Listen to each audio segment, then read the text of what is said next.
It's time for The Drive with Q on Sports Radio 102.9 FM The Game. Now, here's Q. Good afternoon, everyone. 4 o'clock straight up on the East Coast. It is indeed a Tuesday edition of The Drive with Q coming at you live inside the friendly confines of the Sports Radio 102.9 FM The Game studios, Southwest Florida's newest game in town. I'm your host, as always, Rich Quinones. We'll take you up to 6 o'clock straight up. Hopefully, you guys are staying warm, especially if you're in the Philly, New York, New Jersey, Delaware region. I know some of my friends down in Florida got hit with a little sprinkle of snow on this late January the 21st, 2025. As I mentioned, 2 hours to play with. Our guy Angel Martinez always behind the glass, keeping us on the air. Very busy on this Tuesday. Don't forget the 727-858-6650. That will indeed get you involved in two-way sports talk. We're powered by our good friends over at Zen Auto Concepts, the number one detailing shop in the state of Florida. Played Against Sports, 2 locations now, 1450 Clements Bridge Road in Deptford, New Jersey, and in Mount Laurel as well. So, as I mentioned, a ton to get into. And, well, for those that you guys wanted me to kind of will a Notre Dame win last night, sorry, I couldn't help you guys out. I couldn't bail you guys out. And it got a little dicey there when we were looking at that game late, as the line was sitting at 8.5, 9. If you were a OSU and Ohio State backer like I was, sorry, my man Vincent PA, Steelers fan, and he needed Notre Dame last night. Now that field goal helped us out tremendously to cover. So all in all, not a bad night. Listen, Ohio State pretty much outclassed Notre Dame. Costco is going to join us in about 30 or so minutes. We'll get his thoughts on the game, which had a couple of very peculiar kind of decisions, if you will, by Marcus Freeman, Notre Dame head coach, who's really coached, did a brilliant job with Notre Dame this season. So we'll do a very early look into the top 25 for next, if you will, for next season. And we will get into the NFL. And then there were 4. I'm already seeing, all of a sudden this fear right now from Eagles fans that the Washington Commanders are going to try to knock out Jalen Hurts. I mean, this is just so it's a Tuesday and we're already concerned with this kind of stuff. I mean, seriously, we'll get into the rumor mill, head coaching carousel in the NFL. I know there's reports that the Jets are in position to make Aaron Glenn their head coach. And here's the thing. So a name to watch for their defensive coordinator position under Aaron Glenn would be Steve Wilks. That's per Connor Hughes, who does a good job covering the Jets in New York. Some people are bullish on Aaron Glenn. Some people aren't bullish on Aaron Glenn. So we'll get into the NFL. Obviously, as we mentioned, the Final Four Championship Sunday is among us. And Philadelphia Eagles, as it stands, are the favorites to win the Super Bowl. Now, do with that as you may on this Tuesday afternoon.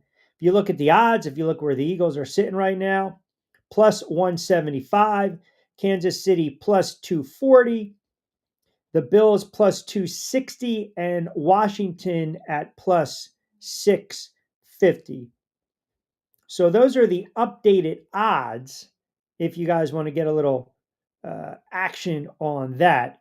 Also, I think this weekend, it boils down to a couple things, even though we do this very soft look, if you will, into these games. Weather's probably going to be a factor once again. The ground games, respectively, these teams are going to have to get off. And ultimately, we'll see what the coaching does late in some of these spots. I mean, think about these head coaches. They've all had some really good moments, but they've also had some very questionable moments throughout the course of their career. Some more than others. Obviously, you look at the pedigree of one Andy Reid. You start with him. Has been there, done it, won before. We know that. Sirianni's gotten to a Super Bowl. McDermott hasn't gotten to a Super Bowl. Quinn was part of a Super Bowl. And, you don't want to rehash certain things for certain fan bases, but, you got to sit there and say to yourself, oh, well, wait a second, several moons ago, several years ago, the debacle that was. I mean, look, we know what transpired with the Falcons in that Super Bowl against the New England Patriots that pretty much was one of the greatest comeback in Super Bowl history. So a lot of stuff on the docket on this day. We'll give you some NBA plays too. 727-858-6650. That'll get you involved. Very, very busy. All right, as far as the as far as the championship game last night, and I don't think Ohio State is a dominating team. I just don't. I don't think, when it's all said and done and we look at the folklore of some of these teams, look, you're happy for Ryan Day. Now, does everyone still want to turn around and fire Ryan Day? I should hope not. But point being, as we pretty much thought was going to happen last night, they raced out to the big lead. This is something we talked about yesterday. I thought this was going to be a 31-13, 31-16 type of game. And if you recall, when we were handicapping it, I mentioned that Notre Dame was going to have to score 27 or more to win this. 27 or more. Obviously, they lost 34-23, but Ohio State ripped off. Notre Dame scores. All of a sudden, Notre Dame backers are ecstatic, right? You get there 7-0, and then boom, blink of an eye in that second quarter. Ohio State, 21 unanswered. And they go into the half 21-7. So if you grab that first half line and then laying 6, you're good. Congratulations. You put a little coin in the pocket. But the difference last night, obviously, they were able to jump up. They were winning, jump up with the big lead, won the battle in the trenches, and they ran the ball brilliantly. They had 214 yards on the ground. Howard, all he had to be was just efficient. He had the big throw late. But I thought, and I'll ask Costco about this, I thought one of the more bizarre plays or bizarre decisions, and you guys tell me what you think. One of the more bizarre decisions in that game was going for a field goal. I mean, I just, sometimes you look around and you're like, what are we doing here? Are we overthinking it? I mean, look, listen, I would not say they survived Ohio State since they jumped out to that lead, right? But the game was won and lost in the trenches. Now, you don't need analytics to tell you that cutting a 16-point deficit to 13 pretty much still means a 2-point game, a 2-score game. And that's exactly what we saw last night. And I think there's a reason, and rightfully so, justifiably so, that Notre Dame head coach Marcus Freeman should be criticized, should have been criticized during the game, should have been criticized after the game, and certainly deserves criticism today because he's opting for a field goal trailed by 16 in the fourth quarter, which makes no sense. It makes no sense. And the kicker misses a field goal with just under 9.5 to go.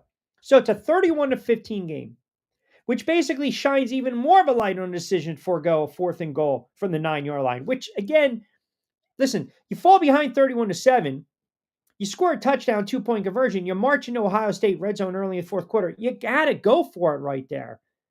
You have to. You have to go for it. And listen, conversely, when Ohio State had that big gainer late, you thought, oh my God, they're going to kneel down here. You needed them to kick the field goal to cover the number. But point being is, if you're Marcus Freeman and you're Notre Dame, it's just it was a very poor decision. Very poor decision, and it drew the ire of a lot of people, and rightfully so. You have to listen. You got an opportunity to get within shouting distance. And by the way, we'll get into, apparently there's all this stuff going on last night after the game where Notre Dame players were told not to talk to the media, not to answer questions. There's a lot of stuff going on.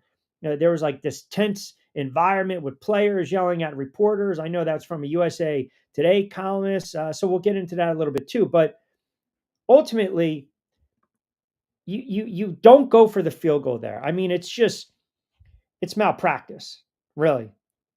It doesn't make sense.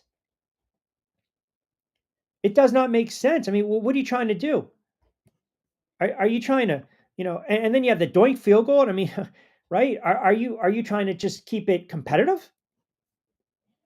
Are there moral victories here if you're Notre Dame? I mean, you got your first turnover of the game, 27 seconds left in the third quarter. So maybe you thought, okay, the tide's starting to swing a little bit. And then the decision last night, and rightfully so, 4th and goal, you're down 16. Field goal does nothing. It does nothing. You got to go for it right there. You have to. And I don't know why Freeman opted to go for 3 at the 9 on 4th down. When you're down 16, you need 2 touchdowns and a pair of 2-point conversions. It just made no sense. It really didn't. He can offer up any type of explanation he wants. There's no moral victory here. There's none. You have an opportunity to at least make it a competitive game, right? And that's what I'm saying. Perhaps afterwards, that's probably the brunt. Maybe that's why the players, were livid. Who knows? Who knows? I can't answer that. All I can say is you had an opportunity, like I said, to at least make it interesting.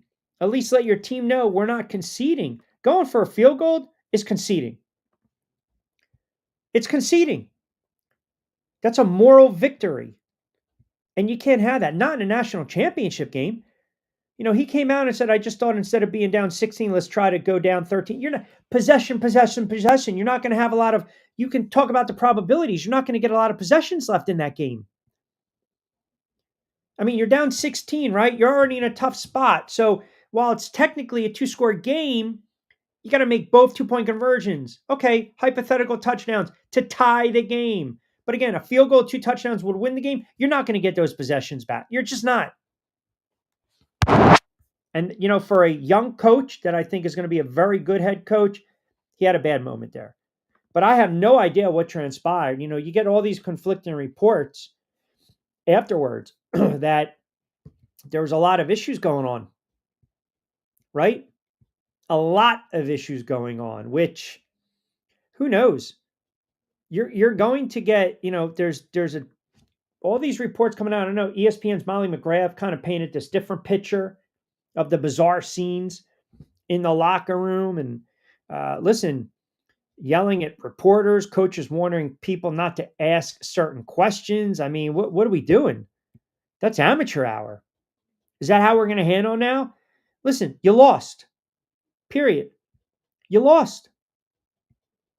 CBS Sports reported a few Notre Dame players got frustrated with reporters and yelled expletives at them in the locker room after the game. You can't do that, man. You got to have a little more class. It's one of the reasons I can't stand Notre Dame. Seriously, bunch of crybabies. You lost. Move on. Your coach had a blunder. Your coach decides to go for a field goal down 2 scores. If you're going to get pissed off at somebody, get pissed off at him or pissed off at yourself. You guys couldn't make a play. You couldn't make a stop when you needed to. Don't get pissed at the reporters. Seriously. Come on. So we'll get into that. I also want to get into Chris Sims, who's just constantly destroying somebody's quarterbacks and constantly and consistently wavering with his thoughts. We want to dive into that as well, because I think some people are being way too critical of the quarterbacks over the last weekend. Way too critical of Lamar Jackson. So I want to get into that a little bit with you. And as I mentioned, you got 4. You got 4, and there are some coaches out there that are still looking for some spots, some NFL teams still going through the process. We'll kind of run through the gamut as well. Nick Costco will join us in about 15 or so. We'll open it up, 727-858-6650. That'll get you involved on a Tuesday edition of The Drive with Q, coming at you inside the friendly confines of the Sports Radio 102.9 FM studios, Southwest Florida's newest game in town. We are powered by our good friends over at Play It Again Sports, 1450 Clements Bridge Road in Deptford, New Jersey, open 7 days a week. And do not forget fresh roasted coffee. We know the weather is absolutely nasty out. Cold, chilly, snow, rain, sleet. We don't want to have any of it, but we want a little fresh roasted coffee, keep us warm on what turned out to be a nasty, nasty Tuesday. Check out the show notes below. BYP20, that's the promo code. Click on the link. You'll get 20% off. You see it right there in the lower third graphic. 20% off your first purchase. All right, 15 past 4 o'clock hour, just cranking up. We'll take you up to 6 o'clock. Straight up Costco in about 15 on college football, NFL talk, a little NBA, your calls, your texts, your comments, 727-858-6650. That'll get you involved on a Tuesday edition of The Drive right here on Sports Radio 102.9 FM The Game. Adopt US Kids presents What to Expect When You're Expecting. A teenager. Learning the lingo. Today I'm going to help parents translate teen slang. Now, when a teen says something is on fleek, it's exactly like saying, that's rad. It simply means that something is awesome or cool. Another one is totes. It's exactly like saying, totally, just shorter. As in, I totes love going to the mall with Becca. Another word you might hear is jelly. Jelly is a shorter, better way to say jealous. As in, Chloe, I am like so jelly of your unicorn phone case. You don't have to speak teen to be a perfect parent. Thousands of teens in foster care will think you're, rad just the same. To learn more, visit adoptuskids.org. A public service announcement brought to you by the U.S. Department of Health and Human Services, Adopt U.S. Kids, and the Ad Council. This is the story of a very special woman. In a matter of seconds, she turned herself into a great mathematician or an entrepreneur. Her knowledge was limitless and still is. She could also make monsters disappear, especially those that lurked in the shadows under the bed. Once, this woman put back together a teenage girl's broken heart, which had been shattered in 1,000 pieces, just by giving her a bear hug. She masqueraded as a regular person at work, but as a superhero at home. Everyone knows her as Gabriella. I still call her Mom. Your hero needs you now, and AARP is here to help. Find the care guides you need to help, complete with tips and resources at aarp.org/caregiving. A public service announcement brought to you by AARP and the Ad Council. Call or text the show at 727-858-6650. Now, back to Q. All right, 727-858-6650. That'll get you involved on a Tuesday edition of The Drive with you. As always, I'm your host, Rich Quinones. We'll take up to 6. Nick Costco would join us in about 13 or so minutes on college football and a very early look ahead to we'll call top 10, top 15, maybe even top 25 for next season. You got some good recruiting classes coming in. Some teams are stacked, bringing back a lot of returning starters. But we are doing a little college football to start things off on this Tuesday. What do we got here? We got D in Delaware chiming in. Q, it's a really good point on Freeman. I don't understand it. Ultimately, the kick was missed, basically meaning that the result was the same if you had a failed convert on 4th and goal, but I still would have tried to go for it. I felt like they were conceding as well. Yeah, I mean, that's what, it's the learning curves, right? The learning curves in the NFL and in college football. I mean, especially when you haven't done it before and you're new to the game in that regard and in a big spot, sometimes you freeze up. I mean, hell, we've seen NFL head coaches burn timeouts. We've seen NFL head coaches make bizarre decisions when it comes to coaching late in games. And it's cost them. It's cost them playoff games. We've seen it cost. Listen, hell, Dan Quinn, 3rd down. Why are you having Matt Ryan drop back to pass? I mean, that strip sack fumble turned the tide in that game when they were up 28-3 against New England years back. So sometimes there are these coaching blunders and mistakes that I think young coaches have to just figure out a way to overcome. And some do and have a really good career going forward. And some don't. As far as the NFL, let me just say this. You've got, and I'll get back to more of your text, these stories now coming out, NFL offseason is going to be absolutely crazy. We'll get into Deshaun Watson and the contract, some of these head coaching carousel, the rumors. I have a lot of Jet fans that don't want the Jets to hire Aaron Glenn. And I'm also just wondering, so you want to go the retread route, right? And I think sometimes you do have to think outside the box. And I mentioned this, last week?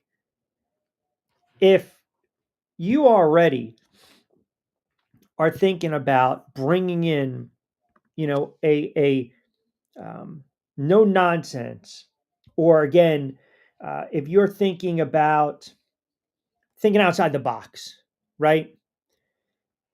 A lot of these franchises that stumble are the ones that typically I believe, have the misses, or they try to do the retreads of a once successful head coach.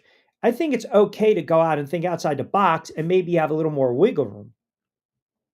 Now, I think the other issue is that the Jets, if I'm Aaron Glenn, I also have to be very wary of the fact that the Jets fired Robert Salah early in the season.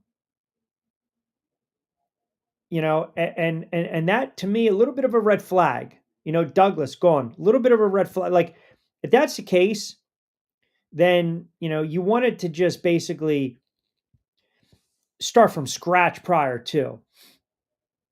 And you don't want to see, like, if you're going to bring in a defensive-minded guy, then you basically have to give him carte blanche. You have to entrust him to make the right decisions. You have to entrust him to build the roster, to build out his coaching staff. Now, some people believe that the Jets won't succeed with a defensive head coach.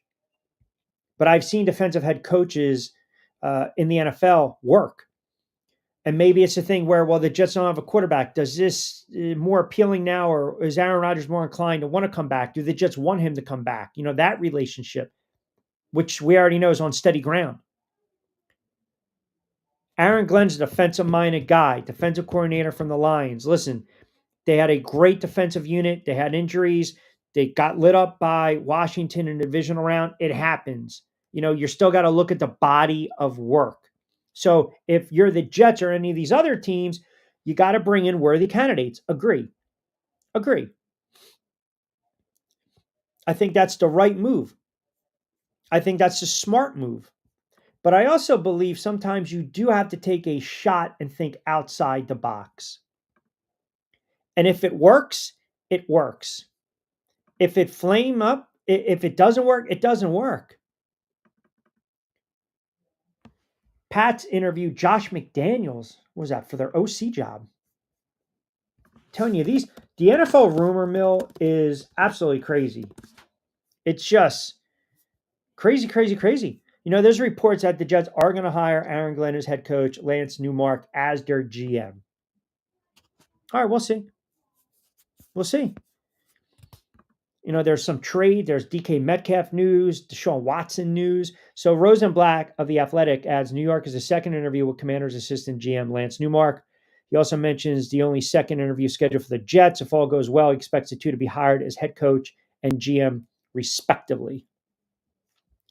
Now, I guess the only thing we say is, should you also want to interview other candidates? Right? Rex Ryan interviewed. Ron Rivera interviewed. Mike Rabel interviewed. Now, obviously, with the Pats. Arthur Smith interviewed. Vance Joseph interviewed. Aaron Glenn interviewed. I mean, the list goes on and on and on and on and on. And some have declined. And there's not, listen, the candidates that they have for their GM job, I think they had about 8 or 9 interviews, and I think they're still scheduled to interview Cincinnati senior personal executive Trey Brown. I think Spielman was already interviewed. Newmark's been interviewed. And now we're looking at what the Commanders have been able to do. And I think there's going to be pressure on Glenn, former first-round pick with the Jets back in 94. Played 15 seasons. Jets, Texans, Cowboys, Jags, Saints. Been around the block. So there's going to be pressure. So if you're the Jets, you just got to get it right. If you don't get it right, then all of a sudden you're looking at, the Kotite years. And that's not a spot you want to be in. It's not. 727-858-6650. Let me get into a couple more college football comments, and then we'll bring in Costco and we'll get his thoughts. Nikki in Wallingford, PA chimes in. Q, I don't really have a issue with the field goal. I mean, the kid shanked it, right? If you get the ball back and you get a score, you're right back in it. I think you're being overly critical of Freeman considering the season he had with Notre Dame. I'm not. You need 2 scores, two-point conversion. He's got 9:34 to go. Listen, in a game like that, what's limited? Possessions. Possessions are always limited. And we forget that sometimes. We forget that. All right. Let's transition over a little bit, and we'll continue with the college Football talk, and another season is in the books, and I guess there's going to be no firing of Mr. Day just yet, but we welcome in our good friend Nick Costco at Nick Costco 59 College Sports for On 3 Sports Play by Play. Are You Wrestling? Cal Live Sports. What's going on, my friend? How are you? I'm good, Rich. It's really cold. That's all I gotta say. It's obnoxiously cold, isn't it? Yeah, I know. I was going to training yesterday. What's today? Tuesday. Yeah. So yesterday, my car's in the residential parking lot. The sun's hitting half it. I'm like, oh, okay. All right, we're all good. You know, don't have to worry about scraping off some ice. Go to the driver's side. I'm like, oh, I can't see my car. I gotta scrape it off. It's obnoxious. Thank God my gym stuff's in the garage. But other than that, pretty good. Staying busy. Football, well, at least college football is now wrapped up. We're still in the middle of the NFL playoffs, but it's been pretty good transitioning for On 3 going into college football. Obviously, full tilt college wrestling. Got some college basketball and high school basketball in our backyard as well. So it's been busy as always, but we keep pressing on even when it's 10 degrees outside. Yes, yeah. Well, of course, right. So we were just talking. Obviously, we started with the game last night. I predicted a 31-13 type of game. I mean, look, Notre Dame scores first, and then Ohio State kind of outclassed them with the 21 straight. I also thought that the game was going to be won and lost in the trenches. It was. Ohio State was able to run the ball. Let's go to the obvious and then kind of work our way backwards. The decision by Freeman to elect to kick the field goal, it didn't make any sense whatsoever. I don't know how you justify it. I think his rationale, I don't know if that led to some of the theatrics in the locker room after, but in a game like that, possessions are sparse and scarce. You got to try to punch it in. Yeah, I didn't understand that in real time as well. I saw that. I'm like, what are we doing here? Because you in your head, you're like, well, that math is not quite mathing right there because you're down by 16. You need 2 scores, and the field goal would have made a difference. And I saw arguments for, well, if you take the field goal there and he makes it, it's 13 points. They got the stop anyway. You scored another touchdown, you're only down by 6. And then it's like, well, you still need another possession. Correct. And there's less than 10 minutes to go. And I get you at 4th and goal from the 8 and not the 2-yard line, but it's not like you had 4th and goal from, I don't know, the 22. Then I could say, all right, maybe you're justified kicking a field goal and trying to get a couple stops. That's fine. But when you're inside the 10-yard line, you need 2 touchdowns, 2 2-point conversions. Got to go for the touchdown there. Now, again, it did almost work out for them anyway, and I give credit to one of my coworkers, Griffin, over at On 3. I'm paraphrasing, but sometimes those dumb decisions turn out to be positive results, and that's almost what happened with Notre Dame last night. Now, again, they started out really well, taking up nearly 10 minutes on that opening drive in the first quarter, going up 7-0. But Ohio State kind of took control of the game in the second quarter where they go up 21-7 at halftime, and they extend the lead to 31-7 in the third quarter. So that middle portion of the game was, I don't want to say the out. I would say probably the opening drive, I would say, was the outlier of the game because Ohio State was going to be bound to do something like that offensively throughout the entire game anyway. I know Notre Dame's defense is really good. Obviously, Ohio State has a really good defense as well, but Notre Dame has to play more ball control because of the run game with quarterback Riley Leonard. Jeremiah Love didn't get as many touches as I thought last night, and he seemed to be healthier than he was the last 2 games. But ultimately, what we saw from the middle of the game was mostly how people thought the game was going to go on Monday night. But Notre Dame fought back, and again, that decision where it wouldn't have mattered anyway because Ohio State did convert with that long pass to Jeremiah Smith. Just a great call, great throw, great catch. It probably wouldn't have mattered in the end, but you have to at least give yourself a chance going forward on 4th down. If you get a touchdown, and again, it could have backfired, could have not gotten it, or you could have gotten the touchdown and not gotten the 2-point conversion, and you're still down by 2 scores. So it would have been a moot point. So I get the arguments for the field goal. I just personally I could not justify it. So that's not. I mean, again, Rich, that's not why they lost the game. Ohio State was the better team. No, Ohio State was the better team, and I thought Notre Dame played above and beyond. They were fighting above their weight class, right? I mean, in Ohio State, it's rare, right? Because back in the day, you get 1 loss, you're pretty much done. Now the way it's set up with the playoffs and everything, 2 losses, you kind of survive it. Ohio State, everyone was saying, no, Ohio State's done after that really bad loss to Michigan, the low-scoring game. Okay, it happens again, but they're just a better team, right? That's just a better team, period. Right? Yeah, without a doubt. Ohio State has been, I guess you could call them they were the best team all year long. You go back to the preseason where, you know, $20 million roster. This is Ryan Day's best team. He's got a transfer quarterback who has experience now. Maybe was kind of forced out of Kansas State, so to speak. But you have all these playmakers. Everyone, they're running it back because Michigan beat them last year in 2023, and that's what Michigan did to win their title last season. They ran it back. So Ohio State's like, all right, we need to run it back. Whole defense is coming back. They got Caleb Downs in the transfer portal, who was the All-American freshman from Alabama. Only a sophomore, one of the best defenders in college football. They got him. They have two running backs, and one was Quinshawn Judkins, a transfer from Ole Miss. You got grad transfer quarterback. You have the coach who wins all these games, just can't win the game, right? Or hasn't won the national title yet. This was his best team, and the school went all out to spend all this money in NIL for these transfers. They got great recruits once again. They were the best team on paper coming into the season, and then you see them lose to Oregon. You're like, all right, here we go. Maybe it's Oregon's time, and Ohio State's just simply going to be behind the eight ball, but they had that game for the taking against Michigan, and then they blew that game. They totally abandoned what their identity was offensively in that game as they tried to outrun Michigan. You're not going to outrun Michigan because Michigan barely had a quarterback this year. And then by virtue of the luck, I guess they were lucky in a sense because of the 12-team playoff.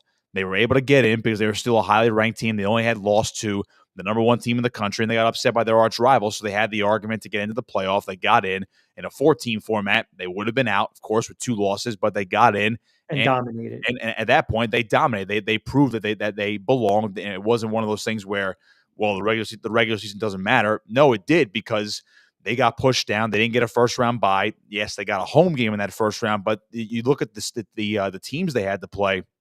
You had to play a Tennessee team that everyone thought was pretty hot coming in.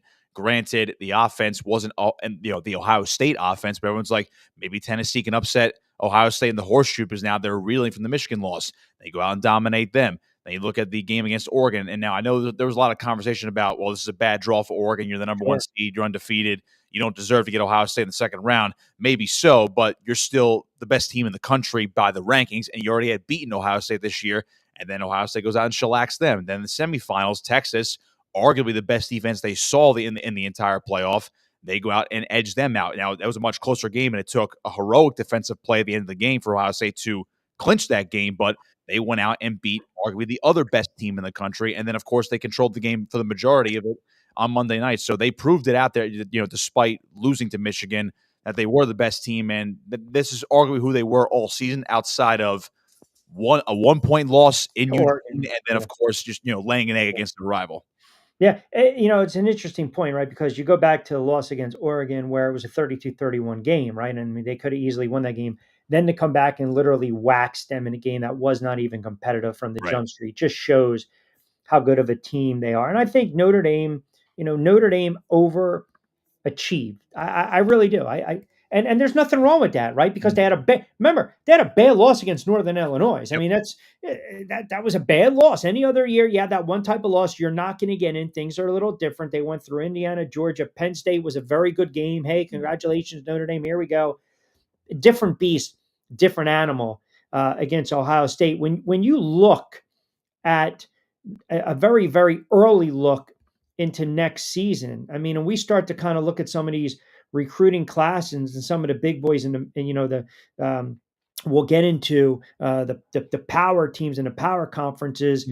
Give me a team or two that you sit there and say, man, I'll tell you, their recruiting class. I mean, we know obviously Ohio State's bringing back players, Penn State's bringing back. We understand all that, but do you kind of take a step back and say, man, these 2 or 3 teams, 2 or 3 schools, we haven't really talked about. They had a hell of a recruiting class.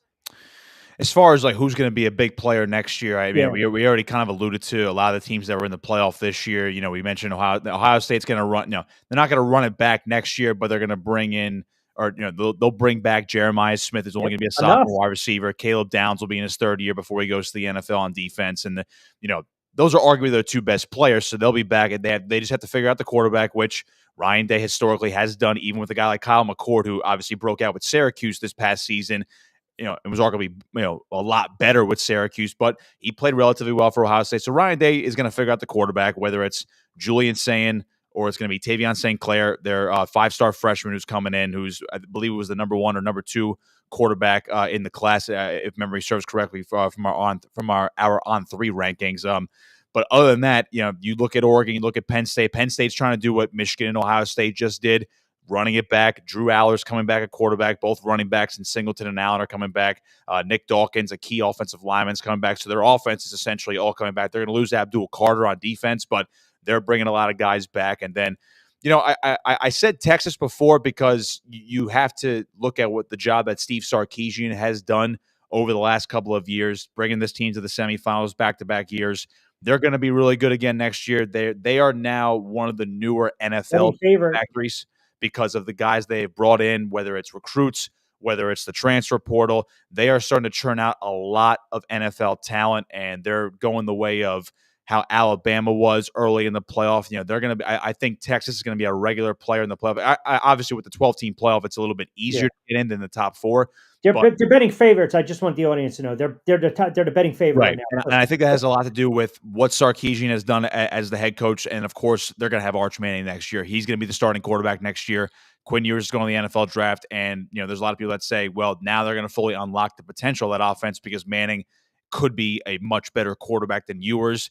We've seen the flashes. He obviously can run like his grandfather Archie, so he brings that dual threat ability. I'm excited to see what he does with a full slate of games, and I think they will be arguably better on offense. I do think Manning is the real deal. So those are the guys. Those are the teams that are going to be in the mix. Obviously, near the top, Notre Dame should be able to run it back, but they need to find a quarterback. Whether it's Steve Angeli, who filled in for an injured Riley Leonard when he had to in the playoff, or it's going to be their former top recruit CJ Carr, who's supposedly, at least I heard Kirk Herbstreit say this earlier today. That kid's the real deal after spending about a year and a half, 2 years now in the system, being on campus. Like that kid is going to be the real deal in terms of a prototypical quarterback for Notre Dame. The others out there, Georgia's always going to be a threat. I'm just going down for our way early top 25 for next year. By the way, was Herbstreit crying while he was saying that? I will give him credit. He did reveal a lot today about what he went through. I don't know if you saw the story, but he did reveal today actually on McAfee's show that his wife actually was battling breast cancer all year. I saw all that. I saw that. So I mean, I get the Ohio State criticism because he's hold on. But sometimes I think you rush back to do a couple things, but that's besides the point. But come on, man. Like one is that's apples and oranges. Don't forget his son was on the Ohio State's team. I don't want to. We could agree to disagree there. I personally don't care, and honestly, I think I went to bed before that post game, so I'm actually. I definitely flipped it off too. Don't worry about it. I think a couple teams that we do have to keep an eye on as far as some of the big players, from the Power 4 conferences. Illinois probably going to be really good again next year. Brett Bielema, I think, is really starting to push some buttons of those in the media where it's like, hey, where's our respect? So we'll give him a little bit of respect right here. He's going to be really good. A lot of guys are coming back. Luke Altmaier, J.C. Davis, quarterback offensive lineman, Xavier Scott, and Gabe Jackas. They're going to come back on defense. So they have a veteran core next year. They're going to be a player in the Big Ten next year. I guess you got to throw South Carolina in there because they're going to bring back Lenore Sellers, their dynamic quarterback, and they were one of the few teams this year that made that argument. They have 3 losses, but they should still get in the playoff. I didn't agree with that, but they should be good again next year. And then I'm interested, really, Rich, just to kind of, I'm going to throw them out here for our the Florida audience listening and watching. The Florida Gators. I think they really turned a corner at the end of this season.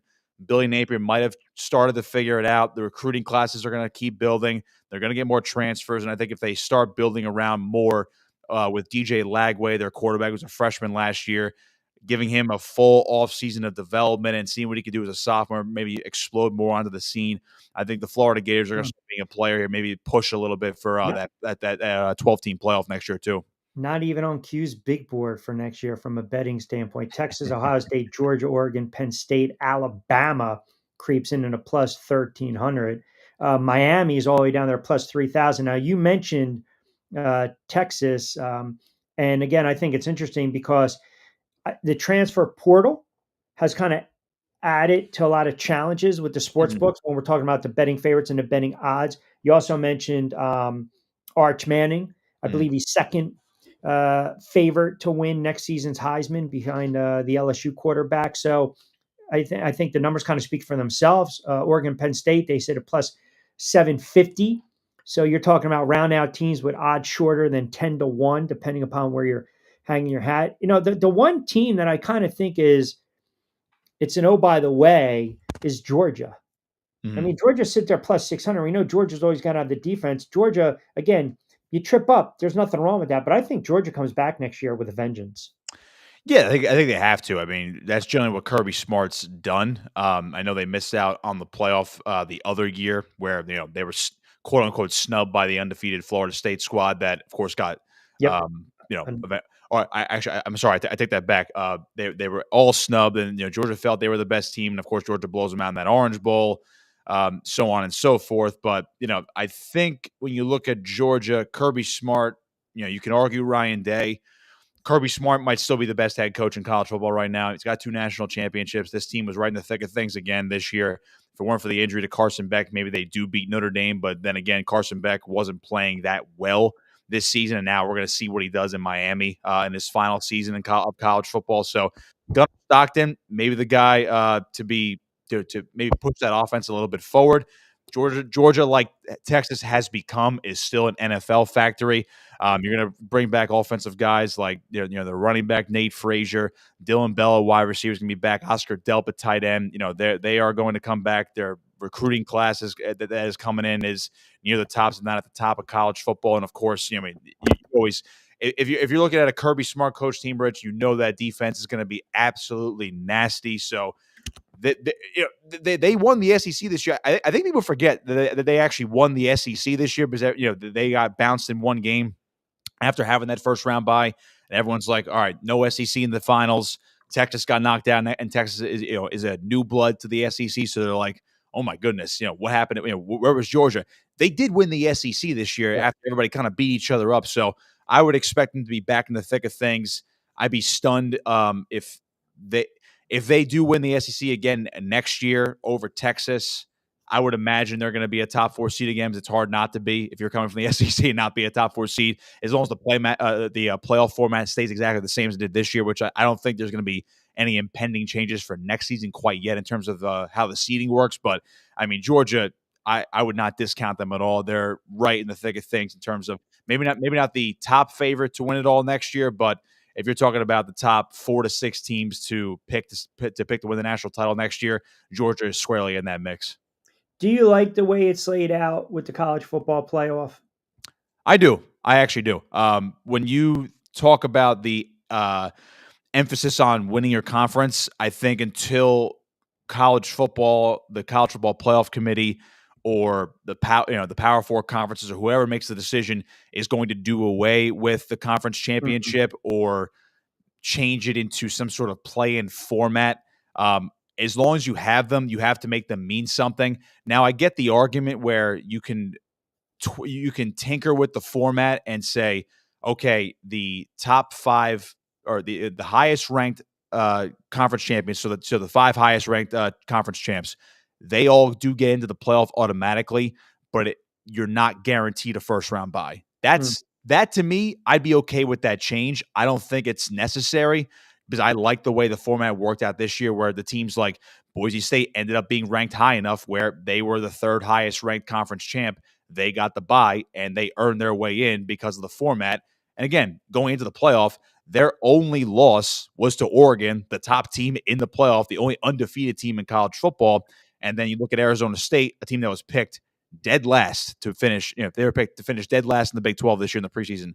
They won the Big 12, and they were ranked high enough over a team like Clemson out of the ACC to get that final bye in the top 4. So if you do want to tinker it where the top 4 spots are not limited to the 4 highest ranked conference champs, I would be okay with that. But I still think as long as you play conference championships, they have to mean something. If you win your conference and if you're one of the 5 highest ranked champions, you should be able to get in automatically. Now, again, if you want to reseed them where, let's just say, for example, let's say Oregon wins the Big Ten, right? They're undefeated and they beat, just based on the schedules, I'm just going to throw out a complete hypothetical. Say Oregon beats Ohio State in the Big Ten championship. Both teams were 12-0 coming in.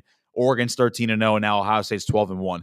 Ohio State could hypothetically still be the ranked number 2 in the CFP rankings.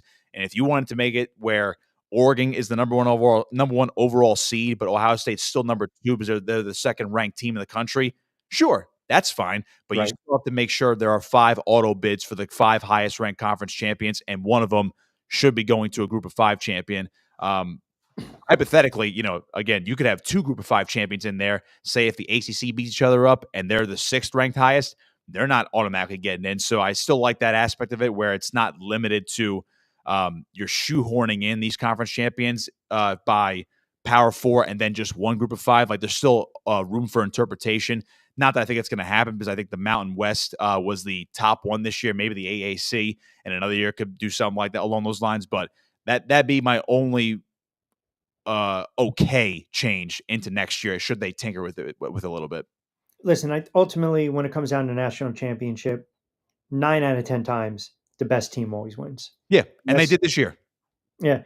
727-858-6650. How about this Jerry chiming in? What's up with the Red Sox plaque behind Nick, Eagles and Sox?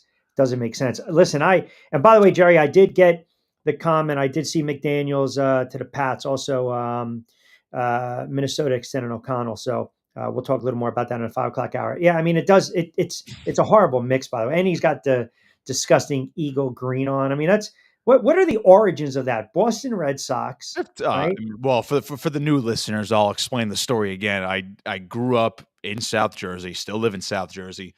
Philly fan all the way through, except baseball. And when I was really young, football was my first love. Became an Eagle fan, and then by virtue of my father just hating your Yankees, Rich, he was rooting for the Red Sox, so that's how I latched on when I was a wee lad. So been a Red Sox fan ever since. Could I root for the Phillies? Absolutely, but Red Sox are my team. Other than that, it's well, we know where your loyalty is going to lie Sunday in the NFC Championship game. Of course. It's so funny. I love how judging by the Kelly Green shirt, of course. Yeah, this is funny, right? Because we all want to push our own narratives. That's the basis of what 95% of somebody's talking heads and media does. And I just laugh at this point when people try to troll me with Saquon. I'm like, he's not doing that behind the Giants' offensive line. More power to him. No. Right. And I think, we've done enough shows, even with the back your play, where I said they should have traded him and get some value back. Yeah. And but I'll say this, it's pretty simple with that offense. You run behind number 26 on that offensive line. Now you can run against Washington. Mm-hmm. The Bucs should have carried the ball more. The Lions went off. I think Saquon's going to have a monster game, but I just find it interesting. We see Daniels in college, and now this kid is a rookie, winning road playoff games, and now in the NFC Championship. I think both games are going to be fascinating matchups. Obviously, you believe your Eagles are going to come away with the win, and I don't know where you're sitting at the AFC side, but I think you got 2 very good. It pains me from a Giant standpoint because I don't really care about the Commanders, even they are the forgotten NFC East team when it comes to. Well, that's what I'm saying. Even when they were the day and age, anyway, when they were the Redskins and the Giants were going down the RFK, that's when football was football. And that NFC East, when you even throw in Neil Lomax and the St. Louis Cardinals back in the day. So, does it chat me that the Eagles are there? I mean, listen, they're a good team. What I really can't. I can't. They're winning, and I'm not even going to say in spite of the coach. The quarterback doesn't need to go gangbusters and put up monster numbers.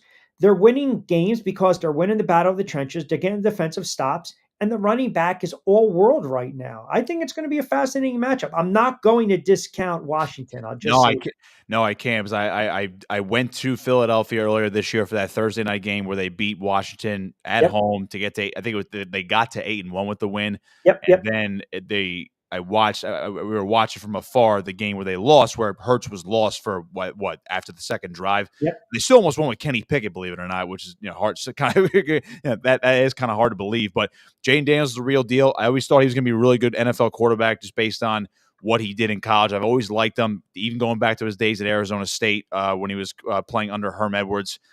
Speaking of the Eagles connection right there. But did you see this coming though? Did you? Because obviously not right away. I thought he would be really exciting because I think he had, you look at that offense, they have playmakers. I don't think there was ever a denial that they did not, no, I don't think anybody could reasonably go back and say, oh yeah, I knew they were going to be this good, or there's, I thought they had nothing. No. They had plenty. You have Terry McLaurin. Brian Robinson's a solid running back. They brought in Austin Eckler. Now, was he a world beater, coming off his Chargers contract? Probably not, but it's like you have playmakers, decent offensive line.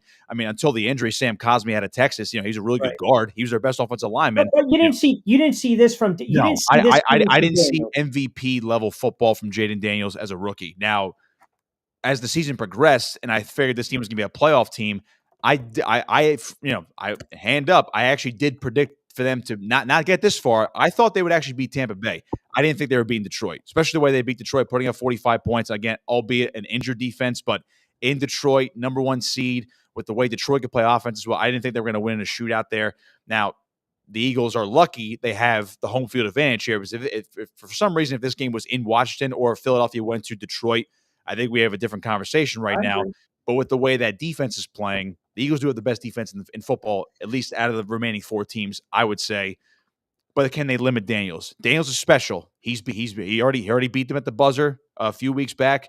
He's done it time and time again this year. But as you mentioned, keys to the game, as long as Hurts. How limited is Hurts going to be too, right? How limited is Hurts going to be? Yeah, and for the people that say like, well, they're winning in spite of Hurts, he's playing efficient football. And again, he was banged up last week in the game against the Rams. He was hobbled, and obviously it doesn't help that he's running around in snow, so that guy could barely move. If he can move around a little bit and be efficient, not turn the ball over, as Saquon can eventually take over, they should win. But that defense has to come up with the timely stops, and they can't let Jaden Daniels beat them, especially going into the second half, which generally is when the Eagles defense does get better. They start revving up. But if Daniels gets loose, like he did last week against Detroit, this could be a very, very tight game. And on the flip side, I'm not going to spend too much time on the AFC game. Chiefs. It's the Chiefs. They're inevitable. I hate to say it. Well, with the refs in the NFL, right? A couple things. So going back to just kind of highlight some of your points, you can run on Washington. This will be a game where Saquon will have 25 plus touches. You don't, again, you can ding and dunk, just, to keep Hurts upright. Yeah. Washington is so young and they're so naive. The house money story and all that is cute. It's they now they've got confidence. Mm-hmm. You take care of Tampa, 4th down conversion, boom. You go in Detroit, couple 4th down conversions, boom. Now you go into Philly.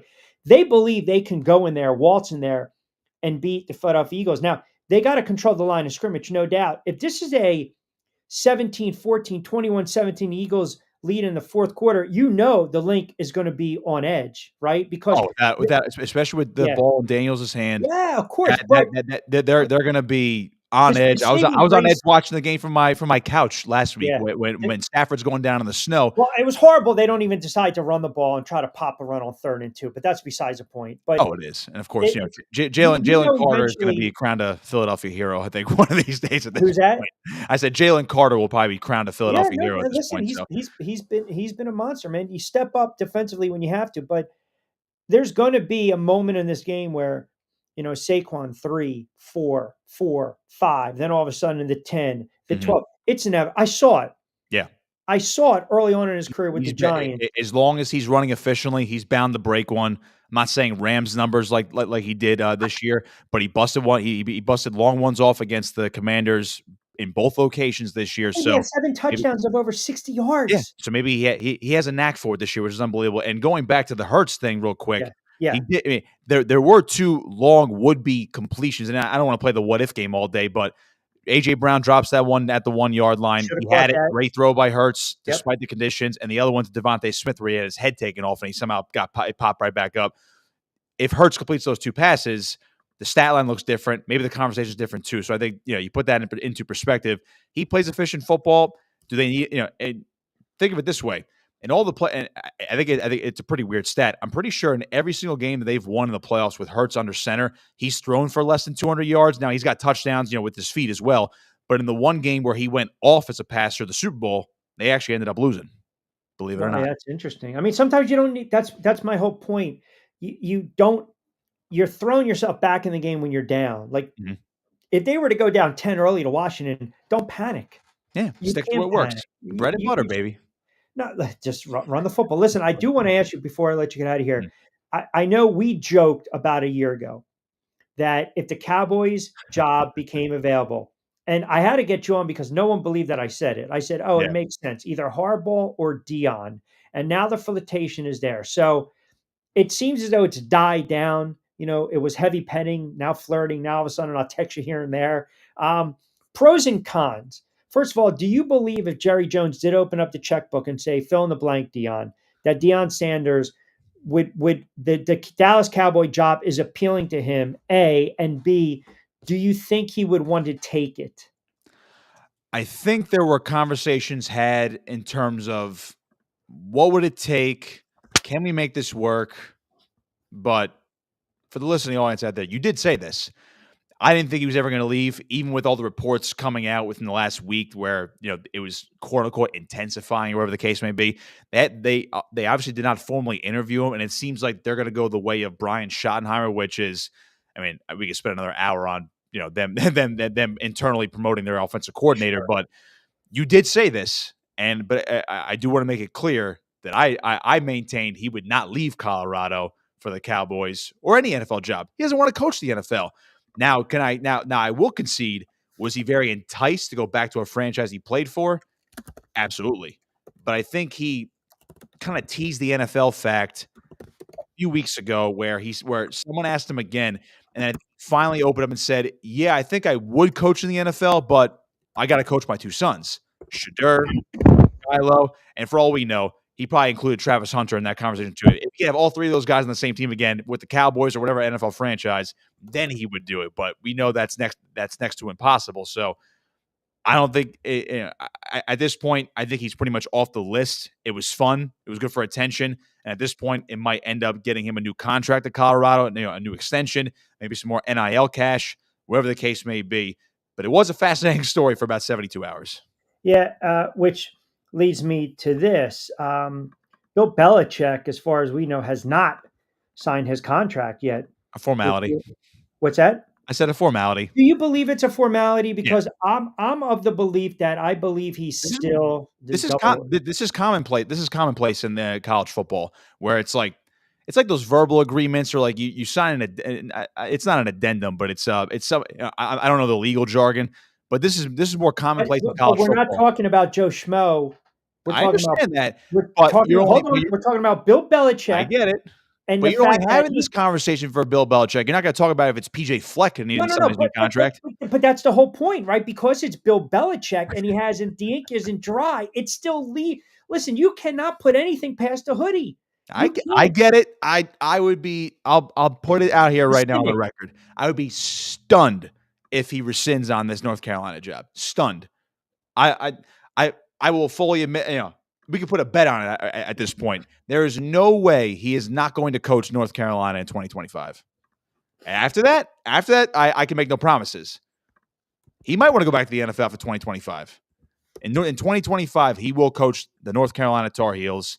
He will get a full recruiting class in there, and I think he's going to be pretty successful. So, but you would be stunned if he rescinded the offer. Absolutely stunned. And people keep mentioning that June 1st buyout, where I know the language isn't totally clear. Yeah. Because of he didn't officially sign the contract in ink at this point, but people keep bringing that up about his reported buyout going from, I think it's $10 million down to $1 million in June. Correct. Is that accurate?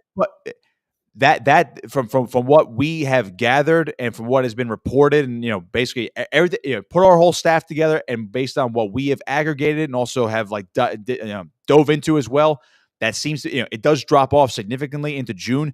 But when you put that out there, it's like, oh, he might not even coach this year. But don't reference the June buyout. When does a guy become a head coach in the NFL in June?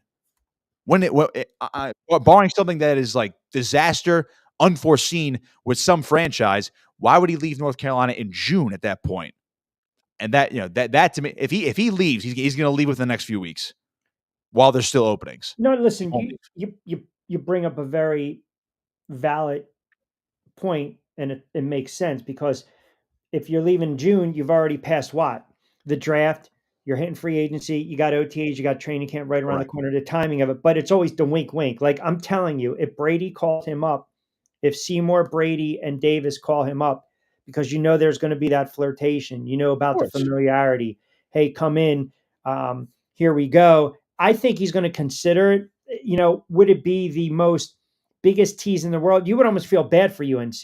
I think he's using Absolutely. this no matter what to obviously insert his kid, which I don't have a problem with, whatever, but also as some leverage to let the NFL know that he still won it. I think he definitely does want to go back to the NFL. I think after a year in North Carolina, unless someone comes right after him in the next coaching cycle to bring him back to the NFL, I think he's going to accept that he is done with the NFL and he will stay. He'll stay at North Carolina. He'll coach out his 3 to 5 year deal whenever he actually does officially sign it. I don't agree with. He wants to beat Shula's record. I don't agree with that. He wants to beat Shula's record. Sure. But he's not going back in 2025. If he goes back, it's Okay. 2026. Okay. Well, that's one season then. So what good was it? Just Seriously. So to you're get going back- to to deal get back with into the NIL, coaching. the I don't transfer know. portal, and recruit these kids? If you were Bill Belichick, why would you want to sit on the sidelines and not coach any ounce of football for 2 straight seasons, whether it's NFL, college, or high school? If he wants to get back to the NFL, why would he not keep his coaching chops fresh and just do Pat McAfee for 2 years? Listen, hold on a second. That's a loaded question. Is he dating a 24-year-old? I think that's the biggest reason why he's going to stay in North Carolina. She even said they were committed to North Yeah, Carolina yeah, the other day. Right, because you always want to take the word of a 24 or 25-year-old on social media. I don't know why. I don't know why she would lie for him. I mean, he's the lucky one there. If we're being honest here, he's what 72, 73, and she's 26 or Hey, however listen, how old she is. Listen, fresh legs. We know that, right? Fresh legs, women weakened legs. We know all that. All I'm saying is this. I feel as though I've been around the block enough times to know that, it's a done deal when the ink is dry. Now, I'll take your word for it and what you guys are doing and behind the scenes and everything. But man, I'll tell you, it would be the biggest Houdini act. It would be so Belichickian like. It'd be Belichickian, but I think that even crosses a line that he doesn't want to cross by burning a school that entrusted him with this job and a school that, again, I don't know how close he is with Mack Brown. Mack Brown had 2 separate stints there, but I got to imagine Bill Belichick and Mack Brown highly respect each other. And you go to Belichick's other confidant in Nick Saban.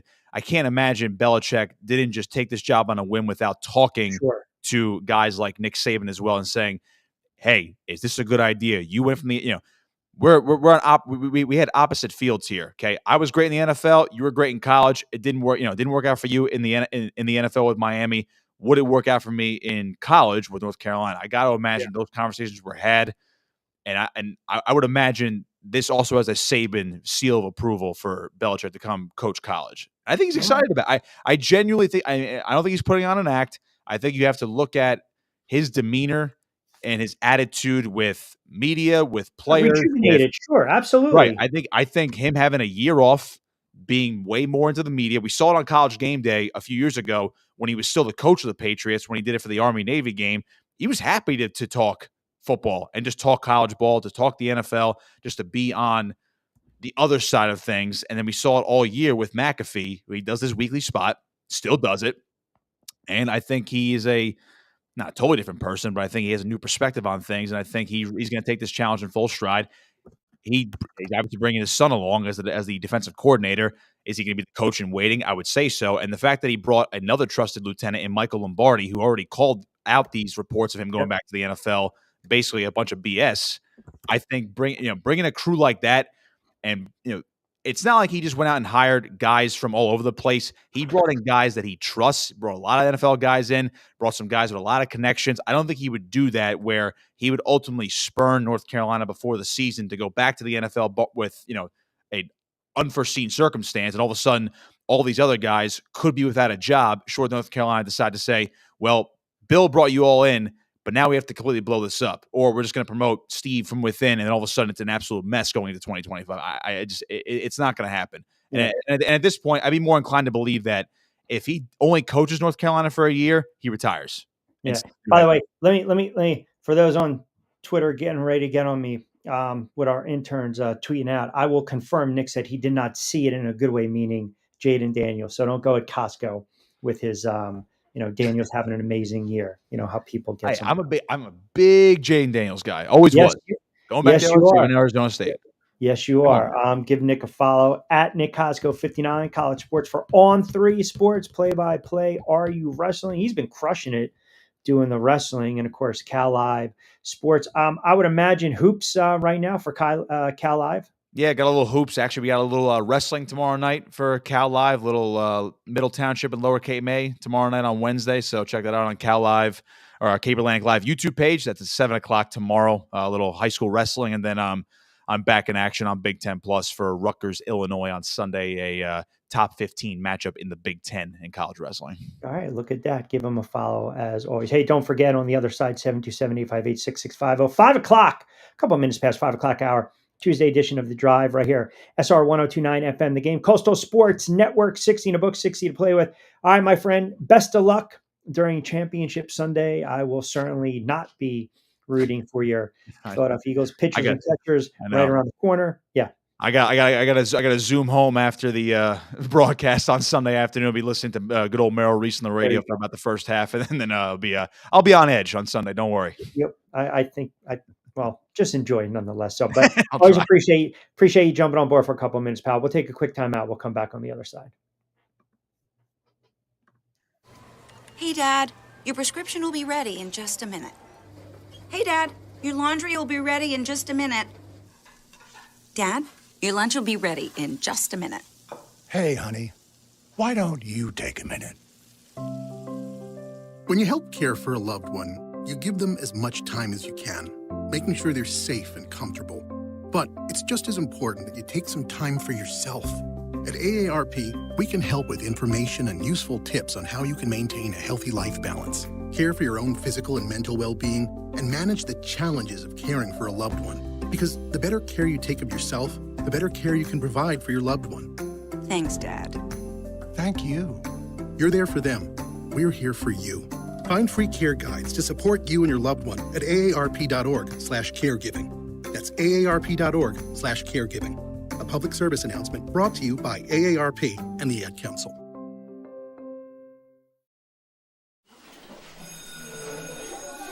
All right, class. Let's hear what everyone did this weekend.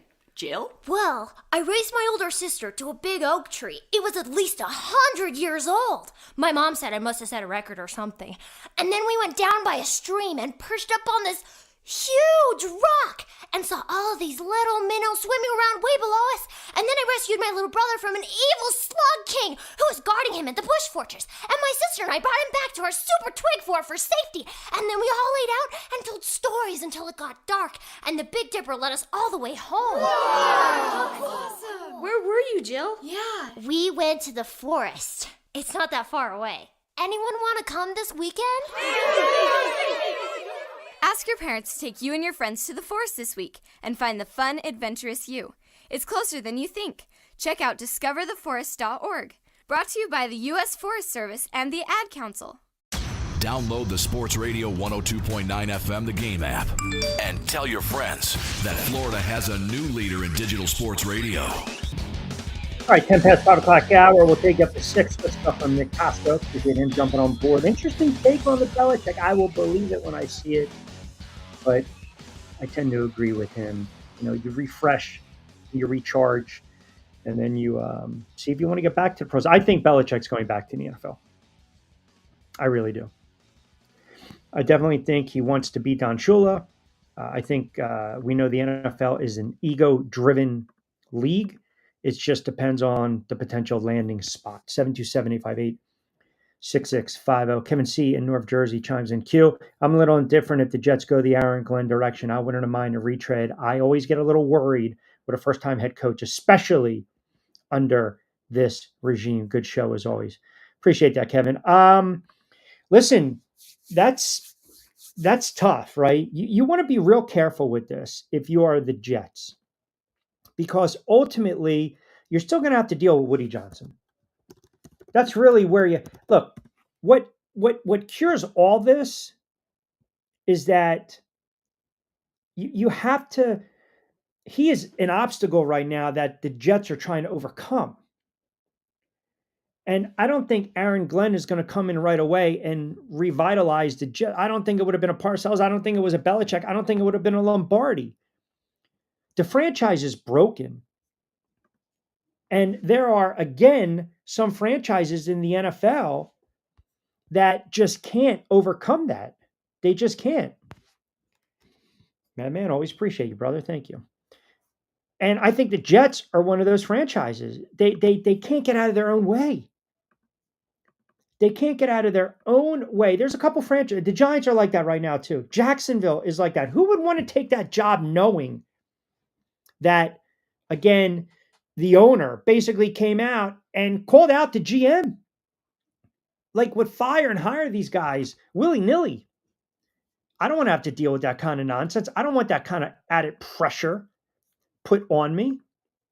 Absolutely not. And you see what the Patriots are doing right now?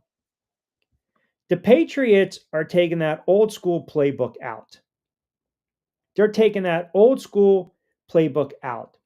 They're basically turning around and they're going with all familiarity. And you knew that he was going to be the favorite, Josh McDaniels, to be their offensive coordinator. So we want to bring in guys, familiarity, guys we try. Sometimes it doesn't pan out if you're a coordinator and you turn around and you get an opportunity to be a head coach right away. Sometimes it just does not pan out, right? It didn't pan out with Josh McDaniel, but he knows the Patriots. He's been with the Patriots for how long? Since 2012. He was with the Rams for a little bit. Well, I actually go back 2001. He was a personal assistant. So I'm sorry. And then obviously didn't pan out with Denver. So he was with the Pats 2001, 2, 3, then Denver, then back to the Patriots, Denver, then the Rams, all over the place. So that body of work, learning under who? The hoodie, Belichick. So you're bringing in a defensive-minded guy as well in Grable. 727-858-6650. Jerry in Rhode Island, I think BB will be back after a couple years in North Carolina. I think so. It might be a year. It might be 2 years. Belichick is not old. And again, we say this, and I say it with respect. Look, he's 72. He's dating an extremely young girl. She's going to keep him young. You go back to college, you feel revitalized, reinvigorated, you win some games, and then all of a sudden, a job opens up. Maybe it's with the Giants. Who knows? He's always had an affinity with the Giants, obviously. It could be a 1 or 2 year. Let me get this North Carolina. Let me get these guys on the map. Let me bring in my kid, take it over, and here you go. That's the way I look at it. Sally in Baltimore chimes in. Q, did you hear what Chris Sims had to say about Lamar Jackson? I'm so friggin' sick and tired of everyone always blaming Lamar Jackson. Yes, he had the fumble and the turnover, but as you mentioned, I think it was on yesterday's show, he took him 80 yards. Andrews catches that 2-point conversion. We're not even having this conversation. I don't know why Sims is always bad-mouthing quarterbacks. Well, he's always taking shots at quarterbacks, and he's taking shots at Jalen Hurts. Chris Sims comes up with his list, and then he flip-flops. That's all he does. Him and Florio. That's what they do. They flip-flop. They come up with the list, and then all of a sudden, in a blink, they change it. Lamar Jackson, maybe there's something going on within that locker room. The disconnect, I don't know. But again, you can't, the fact that Lamar Jackson came out and had that type of press conference frustrated, right? And disheartened and upset. It's moments after just a horrible, heartbreaking loss for that franchise. You're a 2-point conversion away from pretty much sending the game into overtime, right? You're right back in the game. You're a win away from going to the AFC Championship. So I understand the frustration. I understand that, again, you got to hold on to the ball, right? And that's what everyone hold on to the effing ball. And right away they think it's Mark Andrews. And Lamar will tell you by his own admission, he didn't play particularly well, right?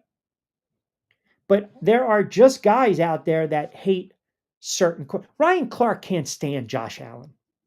It's ridiculous.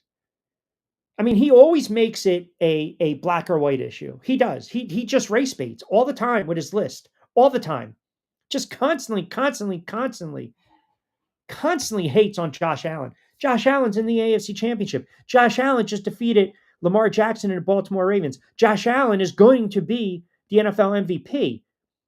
I don't really take what Ryan Clark has to say. Take it on face value. Same thing with Sims.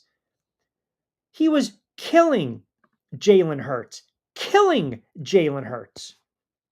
Killing Jalen Hurts. Vince chimes in. Sorry about the Notre Dame. I'm really sick of hearing about the young girlfriend. All that means to me is the hoodie is a creep. Listen, that might be the case, but I'm just saying, yes, 72-year-old, you want to question you're dating a 24-year-old, agree, yes, fine, whatever. All I'm saying is fountain of youth in that regard. That's all I'm saying. That's it. He's just trying to live his life right now. Is the age gap a little disturbing? Yeah, I think we can all agree it's a little disturbing. 10 years, that's a nice cutoff. I mean, my goodness. I mean, think about that for a minute. When they were winning in 2001, I don't even think this kid was born. But that's besides the point. Let me pick it back to the Sims stuff. Sims crushed Jalen Hurts. You know how they do these lists? Everyone takes these lists so personal. The quarterbacking list. Your opinion is your opinion, man. Like, your opinion is your opinion. If you want to rank them, if you want to rate them, if you have a preference of a quarterback you like, so be it. You can't go wrong with Lamar Jackson. You can't go wrong with Josh Allen. You can't go wrong with Jalen Hurts or Jaden Daniels. You can't. You can't. If you want to question their resume, if you want to question their credentials or lack thereof at a certain point of their career, have at it. Have at it. I don't have a problem with that. But I'm not going to get so bent out of shape. Lamar Jackson, he's had a bad run in the playoffs, right? He's had a bad run in the playoffs. There are some great quarterbacks that never were able to get over that hump. It's unfortunate. He's a great quarterback. And maybe his time will come, but it's not this year. Josh Allen still has to beat Kansas City. If he doesn't, are we going to lament Josh Allen? Are we going to sit there and say Josh Allen is just like Lamar Jackson? They can't get over the hump? Yeah. Because if Josh Allen goes out and plays poorly against Kansas City, I'll be the first one to come on the air Monday. Look, man, guy has to get over that hump. You're measured by wins in the NFL. You're measured by playoff wins, by championships. You have to get there. You have to have an opportunity. Josh Allen knows what's at stake. He knows what's at stake. Mike in Ohio chimes in. Q, it really doesn't matter who Kansas City plays. The refs are going to be in their back pocket. Very interesting. I was going to talk about this later on in the week. I think we're at the point with Kansas City in the NFL, and everyone's got their conspiracy theory out there. Everyone thinks that the fix is in the script, right? That's all I hear. The script when it comes to Kansas City. This is the NFL. This is what the NFL wants. This is the script. This is how it's laid out. Eventually, and it could be this Sunday, or if Kansas City wins, it could be in the Super Bowl, where a team's just going to flat out beat them. And we're not even going to be talking about the referees. We're not even going to talking about the conspiracies that the NFL keeps wanting Kansas City to win because of Taylor Swift. And here we go, get the eyeballs on her because she's secretly selling and pitching and pushing and marketing the NFL. The NFL does pretty well without Taylor Swift. I think we're almost at the point when you get into the refereeing, right? If you go by the numbers, some of the calls are just bad. They're just bad. But and I think it's utterly comical and ludicrous to insinuate that Taylor Swift is influencing NFL referee. I just think that's just an asinine, stupid comment. But if you go and you look in the numbers, okay, in 11 games, if you talk about 11 playoff games since 2021, pardon me, 2021, 11 games for Kansas City. How many times have the Chiefs had more penalties than their opponents? 0. In those 11 games, how many times have the Chiefs' opponents had more penalties than the Chiefs? 10. That's correct. So you got to triple check it. 10 games in which opponents had more penalties, 0 games in which the Chiefs had more penalties. So if you keep breaking down the numbers, 63 regular season games dating back to 2021, 27 games the Chiefs had less penalty yardage, 39%, 38 games the Chiefs had more penalty yardage, 55. So it kind of, you weigh the good and the bad. Then in those playoffs, out of 11 games, 10 games the Chiefs had less penalty yardage in 90%. One game the Chiefs had more penalty yardage. Then you go to the regular season. 36 games, the Chiefs had fewer penalties. 25 games, the Chiefs had more penalties. And then in the playoffs, 10 games, the Chiefs had fewer penalties. And that's looking at the numbers. And they've gone 10-1 in those 11 playoff games, including 2 Super Bowl wins and potentially a third on the way. 36 penalties in 11 games. Their opponents had 66. Now, I say all this because it's not an NFL thing. I don't believe it's an NFL thing. I don't believe that the commish, Roger Goodell, is sitting there in the ivory tower saying, throw the flag against Philly, throw the flag against Buffalo, throw the flag against Baltimore.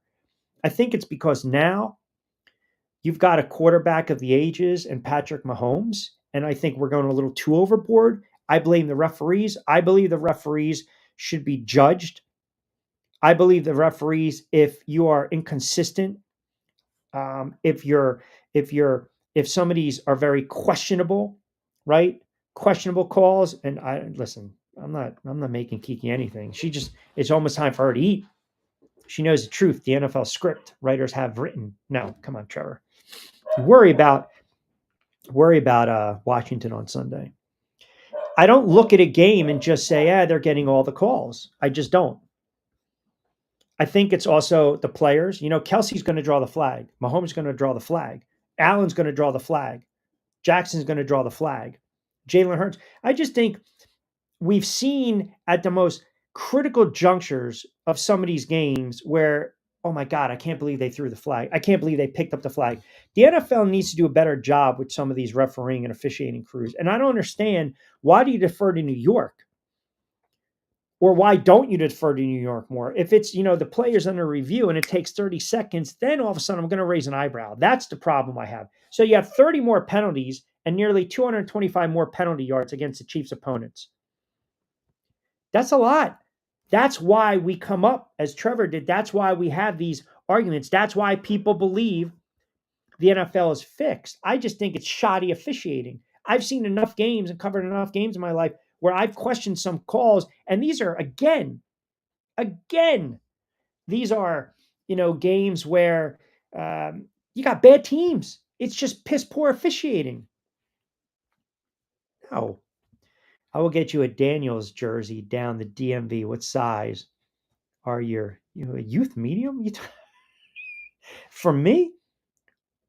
Is that for me or is that for the dog? A youth medium? Is that what you're saying, Trevor? I mean, listen, I can tell you this, and I'll make a point of this. If you want to come at me and, talk about that, then, you got to make sure if you're bench pressing, the bar hits the chest. And by the way, bench pressing is very 90s. That does not distinguish what a man is. You cannot... I don't want to hear it anymore, you knuckleheads. I don't. And no, you know what? I don't want your gift. And just for that, because the Bunker Boys took a disrespected shot to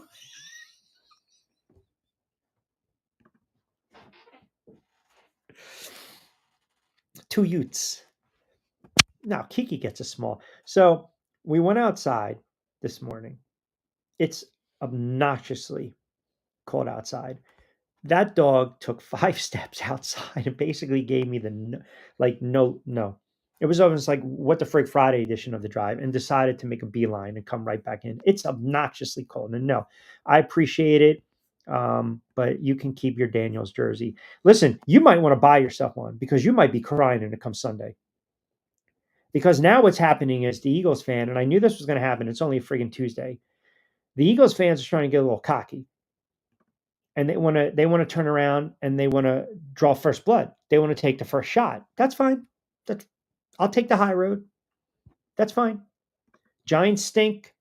They get dominated by the Eagles. Saquon running wild. Saquon was with the Giants. Saquon career year, MVP. Here we go. Hurts, Brown, Smith, Goddard, Sirianni. Okay. That's fine. That's fine. I don't know why people are dismissing Washington. What makes you think that LA had a better chance than Washington will? I think Washington needs to weather the early storm. That's what I believe. You can't have the Eagles come right out, and a muff punt like Green Bay or a quick strike. You can't. You can't. You got to weather that early storm. You have to. And it's so funny because, again, you guys were killing Sirianni all season long. Now, Sirianni, you're going to sit there and say he's a better coach than Quinn? Washington's run defense is suspect. Yes, they are.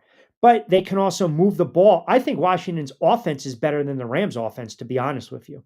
And I think at this point, Daniels is much more elusive and dynamic than Matt Stafford. Wouldn't you agree? Stafford's like a shell of himself. He's a statue in the pocket. You don't think right now when the Eagles are looking at film, they're like, we got to keep Daniels in check. We can't over pursue gap discipline. We can't have him running around going nuts. His legs are going to be the difference. You got good wide receivers. They have a really good running back. They do.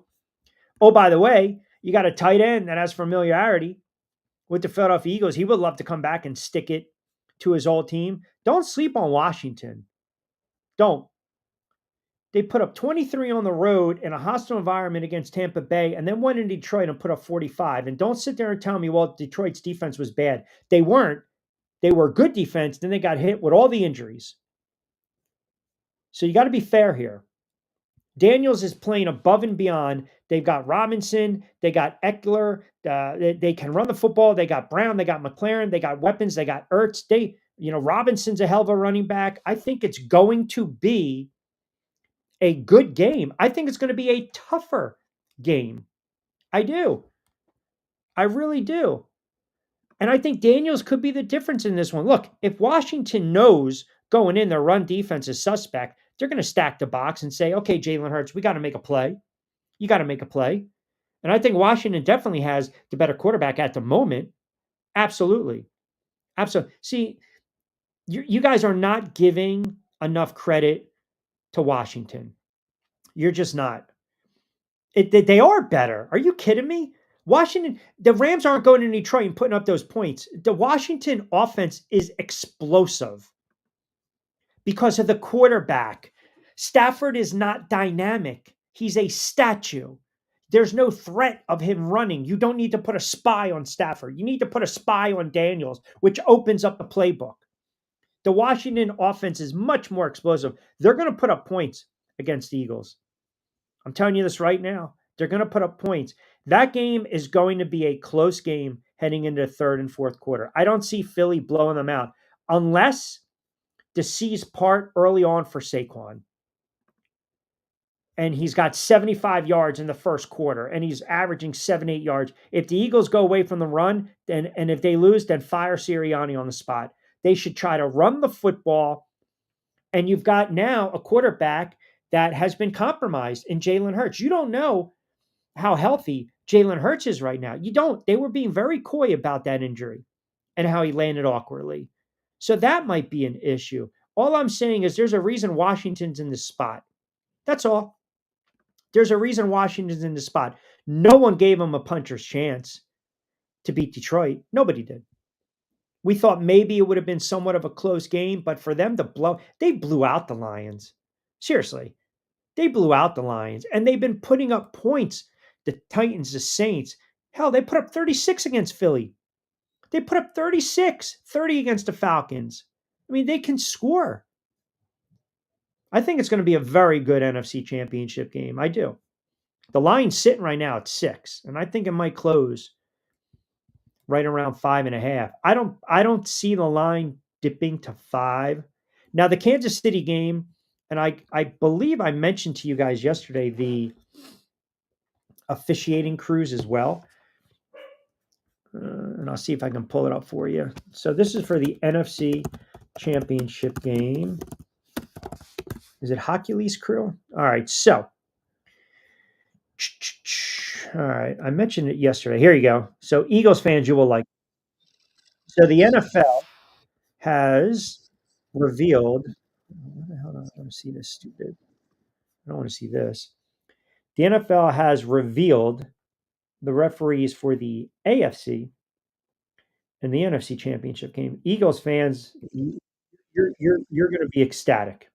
You're going to be ecstatic with this. You're going to absolutely love the fact that the Eagles have a very good crew. They're 6-1 with this crew. So go and enjoy it. All right, so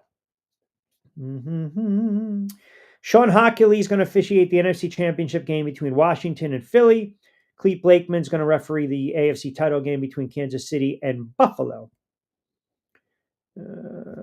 Blakeman's crews, 252 penalties in 16 games. Hercules crews, 221 penalties in 16 games, have 2 of the highest penalty totals in the NFL this season.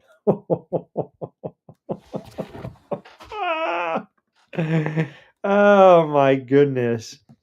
Just chuck it up, throw it up there, have someone go out and make a play, chuck it up and try to get the flag. What was it Trevor was saying all week with Lattimore? Expose him, expose him, expose him. Go after him, go after him, go after him. So there you go. 727-858-6650. Lane chimes in on his Jets. Q, I agree 100%. I think this offseason is critical for Woody Johnson. I realize he's never going to sell the team, but I would rather prefer a retread than a first-year head coach. All right. That's fine.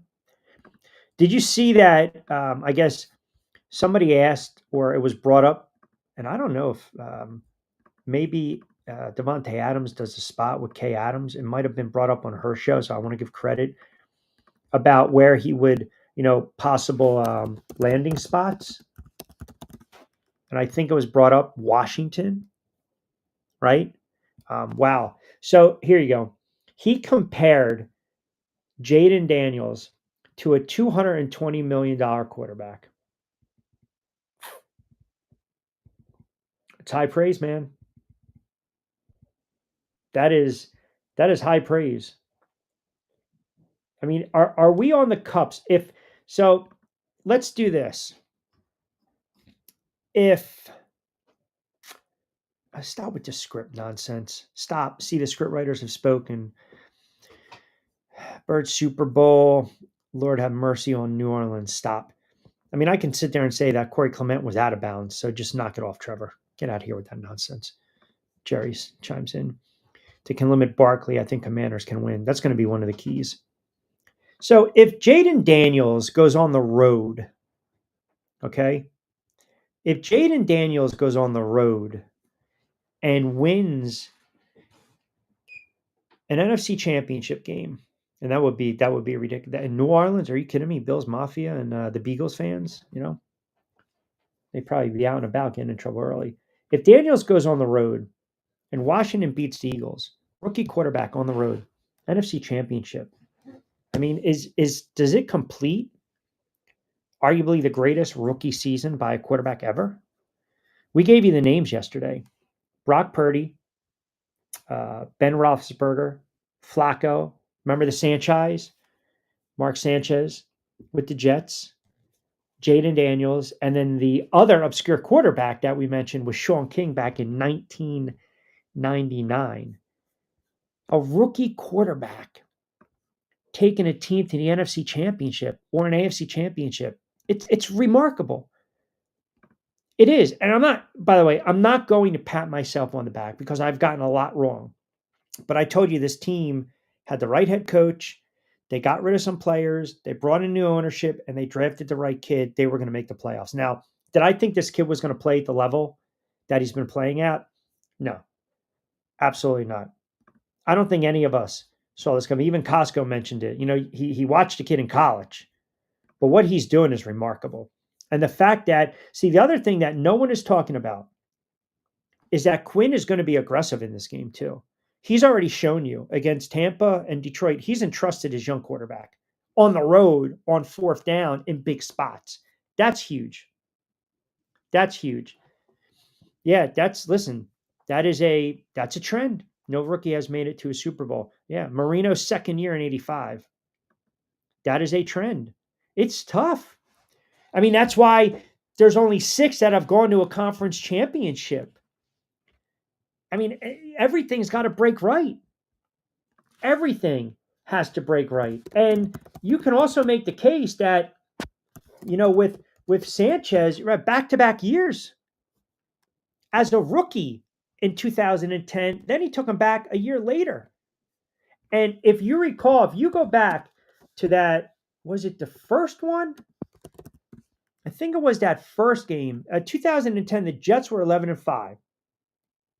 They had a really good defense. I mean, it was under Rex Ryan. I think they were 6th in the NFL in defense. That game against Pittsburgh, they were right there, man. They were right there. And by the way, they were on the road. They fell behind 24-3 in that game. They scored in the third, came back, couple field goals in the fourth. And I believe they got the ball back late in that game and they couldn't convert. They lost that game 24-19. The Steelers were a 4-point favorite in that game, but the Jets were down 24-0 and came roaring back. They showed you some moxie. So point being, you know, if we're looking for a trend where, okay, a team has an opportunity, they're getting blown out early, you look.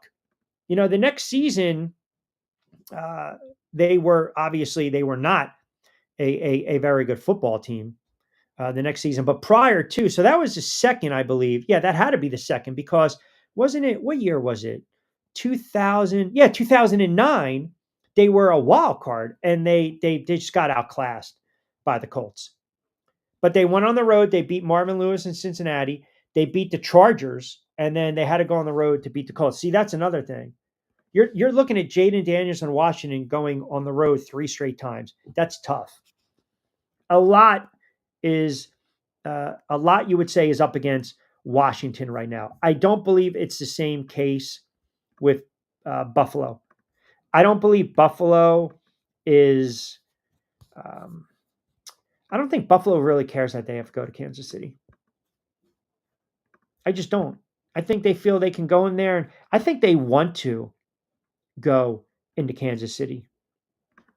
That's what I honestly believe, because they know if they go to Kansas City and they beat Kansas City in spite of the script writers, as you guys say, the refs, to knock off a team that has won 2 straight championships and vying for a 3rd straight trip to a Super Bowl, back-to-back wins, you're going to sit there and say, as a Bills fan, you believe you're onto something. A Bills fan, Bills Mafia is saying to themselves right now, man, if we go into Kansas City, dethrone this team, we're winning the Super Bowl. That's how they feel. That is how they feel right now, because they already know it's, you know, us against the world, Kansas City, Taylor Swift, Kelsey, Andy Reid, Patrick Mahomes, NFL against us. Let's go in there. Let's upset the apple cart and let's get a W. And if they do that, you almost believe that maybe this is just their year, right? I mean, the long-suffering Bills fan. And sometimes it's just your time. 5:40, about 20 to play with. Quick timeout. We will come back. We will reset the table. We'll get to your comments, your texts, and your thoughts as well. We will take you right up to 6 o'clock straight up on a Tuesday edition of The Drive with Q. Rich Quinones here inside the friendly confines of the SR 1029 FM studios. Quick timeout. We'll come back.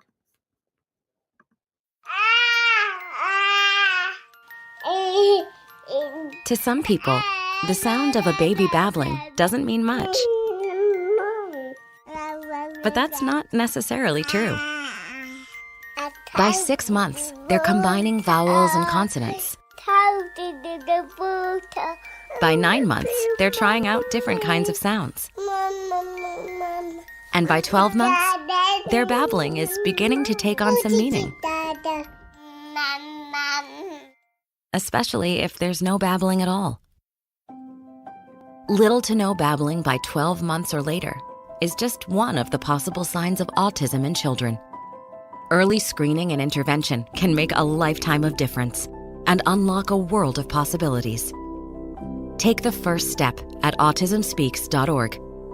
A public service announcement brought to you by Autism Speaks and the Ad Council.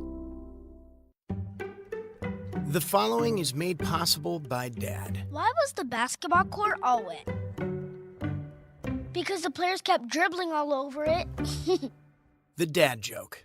Corny, grown-worthy, but also one of the simplest ways to share a moment with your kids. Why do you have to be careful when it's raining cats and dogs? Because you might step in a poodle. And kids that spend more time with their dads grow up to be smarter, more successful. Can I tell you a cat joke? Just kidding. And with any luck, funnier adults. Why didn't the skeleton go to the dance? Because he didn't have anybody to go with. Dad jokes rule. So take a moment to make a moment and give your kid a laugh. It's as easy as going to fatherhood.gov. Brought to you by the U.S. Department of Health and Human Services and the Ad Council. That's really funny. Download the Sports Radio 102.9 FM The Game app and tell your friends that Florida has a new leader in digital sports radio. Hey, don't forget to download the app. You can always capture us online. Pretty simple to do. SR1029thegame.com, and you'll see the tabs left to right, home, about us, the starting lineup. You can click on the drive. Don't forget, we've got a bunch of shows. Pete Shepard, 7 to 10, Monday to Friday. Martinez and Company, Monday, Wednesday, and Friday, 10 to 12. The drive with Q, 4 to 6, Monday to Friday. Lloyd Vance will be on tonight, I believe, at 8 o'clock with Lloyd Vance's Insider Football. I believe Beavs World is going to be on 2 at 6 tonight. You got Talking Hoops later on, Young Life Radio, Critical Sports Pod as well, and some new shows. So don't forget to just always check us out. Bookmark SR1029thegame.com. Oh, in DMV in Delmarva, we'll call it the DMV, chiming in. Q, I heard you talking a little bit about Coach Prime and my Dallas Cowboys. I've moved on from Prime. I'm ready for the Dallas Cowboys and Jerry Jones to sell the friggin' franchise, start from scratch. I don't want to play any of these players at all. Dak Prescott's not going to be worth the money, either as Parsons, either as Lamb. Yeah, that's a disgruntled Cowboys fan. That, I mean, think about this. The Washington Commanders are in an NFC Championship game. Eagles have gone and been into NFC Championship games. Giants have gone and been to NFC Championship game. And the Dallas Cowboys, got to go back, 95? Oh, man. What do we got here? Let me get to, is this Tommy and Summers Point? Q, did you see that Belichick said he didn't like the rule that allows coordinators interviews before the postseason ends? He thinks it's a distraction. What say you? I did not hear or see that. What did he say that on Brady's pod? I mean, listen, were the Eagles distracted? You have to, I think you have to let these guys interview, right? And I believe, I know where he's coming from, because your mind is thinking on a potential job opportunity, not on the task at hand. But again, sometimes these franchises hold these coordinators hostage, or they block interviews. And that's never a good thing. Like, I would say, look, if you really, like, Dan Campbell's a genuine guy. He knows that Ben Johnson and Aaron Glenn are going to be sought after. He knows that. And I understand where Belichick's coming from, right? You're not a fan of it because you got a team, coaches, coordinators, you're working all season long, you're working hard, you're getting ready, you got an opportunity to play in a conference championship in a Super Bowl, and pardon me, your mind might be somewhere else. And listen, from a head coach standpoint, and Belichick can speak We know that he can speak on that. He's will forget more football than all of us will ever know combined in our lifetime, 1,000 lifetimes. I think there is a level of disruption. Players, coaches, creatures of habit. Ben Johnson, he didn't even sit down to make a decision until Sunday. He was probably thinking about it. Don't you think? And again, you got an opportunity to snag one of these jobs. You just don't want to miss the opportunity. That's another reason why, if you're going to do it, then yes, wait till the postseason is done and then really try to enforce the Rooney Rule. Because a lot of times when some of these coaches are fired and you have some of these franchises, or you have franchises that the vacancy opens up right away, it is like a wink, wink. It's like it's almost like a behind the door handshake agreement. It was a worst kept secret that Vrabel was going to New England. It was a horrible secret. Nikki and Wallingford chimes back in again. Did you see the latest mock draft? Your boy Sanders is going to the Giants. I don't care about a mock draft. Seriously, I don't care about that. Go get me, as Man likes to say, go get that bridge quarterback. Trade that freaking draft pick. Trade that draft pick. Please do that. Marcus chimes in. Q, do you think the mayor is going to be able to get the Eagles chant right?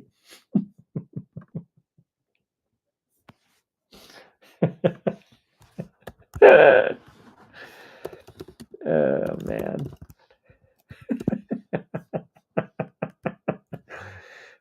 I mean, what was it? ELGSES?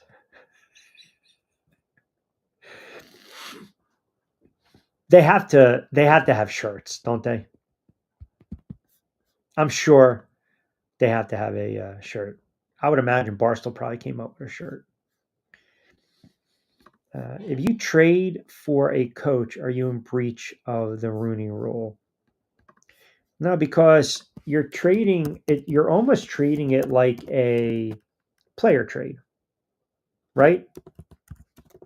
Because you're giving away draft picks, so it's almost like a player. Now the trade here, so the trade coach breach, if that's what you're asking, Trevor. So you have a team and they appear to trade a coach primarily to fulfill, from what I was told, the requirement of interviewing a minority candidate for a head coaching position. That's when we talk about the sham interview. So in that regard, you would be accurate. It's a great point. It's a great question point. So you're going to comply with the Rooney Rule without really considering a candidate. Or let me walk that back. You're complying with the Rooney Rule without really seriously considering that guy or that person for the job. And then what happens is you're avoiding it because you don't want to be ridiculed. You don't want to be put under a microscope. You don't want the accusations of basically discriminatory hiring practices, if that makes sense. That's why I think the NFL needs to eliminate the Rooney Rule, because it's not, and I'm not saying it out of disrespect for why the rule was implemented, but look what the Patriots did. They made a mockery out of it. They made how quick did they turn around and sidestep the Rooney Rule? And I can make an argument that the Giants did it too. And it looked bad on the Giants when they hired Daboll, because I guess you had the wrong bill when they were talking about, Brian Flores and Brian Daboll, and Bill Belichick gets the text messages, congratulations. I can bring up that point. Yeah. It's almost as though we're pretending. And remember too, this is not like a rule that's been in place for 30, 40 years. This is it's long enough. It's a 20-year rule. And it was basically put in place, right? Because if you think we would always sit there and say, why are not African Americans, why are minorities not getting head coaching gigs? And then we started to see some of them, African American head coaches, they were breaking through, right? The Marvin Lewises, the Dungies, Art Shell, Dennis Green, Herm Edwards, Ray Rhodes. The list goes on and on and on. But the problem is, Cornell, Singletary, Leslie Frazier, some of them are very good defensive coordinators and offensive, guys, coordinators as a whole. But there were not enough hiring of minorities. And then they finally hit a good milestone. 9 minority head coaches were hired in 2024. Now, I remember with the Texans, I was pissed because you had a situation where they were not, I was worried for DeMeco Ryans because I just did not like how the Texans were, quote, kind of going about their business. I got criticized for some of my comments, but I was just being honest. So they went through Romeo Crennel, David Culley, and then Lovie Smith. And these guys were out one season. And my argument for DeMeco Ryans, who I always felt was going to be a very good head coach in the NFL, is it more pressure being a minority taking a job where they just fired 3 African-American head coaches and they were one and done? And obviously DeMeco Ryans, is showing that, I can take a team, I can win divisions and take a team to the playoffs, and I should keep my job based on merit. And I'm not saying that Cornell, Culley, or Lovie Smith were bad head coaches. They didn't have good track records. They didn't have good resumes with the Texans. They were bad teams, right? Had to deal with quarterback issues and injuries and all this other stuff. But the ownership and the GM, they were firing guys left and right. And that was a bad look, right? That was a bad look. So who gets the Jags, Saints, Cowboys jobs? Sark signed an extension, but Lincoln Riley's just hanging out there. Also, what about Chip Kelly after this run with Ohio State? Ooh, I don't think Chip Kelly's a very good coach. I remember when Chip Kelly got the job with the Philadelphia Eagles. And I came on the air and said he will not last 3 years in the NFL. Now, if you're a 49ers fan and you remember Chip Kelly, that was a debacle, an absolute debacle. I believe there are some guys that are just meant to be their coordinators or just kind of sit in the college ranks. I'm not going to look at Chip Kelly. Chip Kelly has been, again, he was with the Eagles 2013-15 playoff loss, right? The wild card game to the Saints it was. But then I remember, man, Chip Kelly was trading players left and right. Chip Kelly and Howie Roseman did not see eye to eye. Chip Kelly has an ego. And Chip Kelly, when the Eagles got beat by Detroit, Tampa, and Miami, and he sat up there, he looked like he was absolutely just defeated. The problem the Eagles made with Chip Kelly is that when you had Howie Roseman was running the Eagles drafts and free agent signings, his first 2 seasons with the team, that's the GM. The GM has final say over the 53-man roster. Now, Chip Kelly had the final say over the 53-man roster.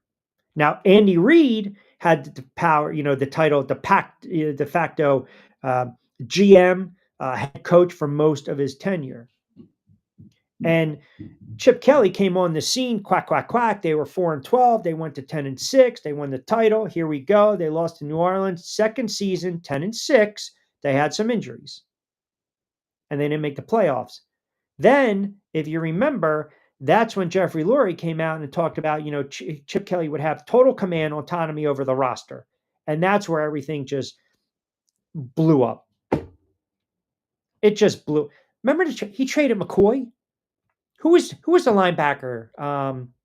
Kiko, not Kiki. Kiko Alonso. Remember that? They traded McCoy. He made some other moves that were not popular within the organization. And then obviously, they flamed out and he went to San Francisco and that blew up in his face. I don't think Chip Kelly, I don't know.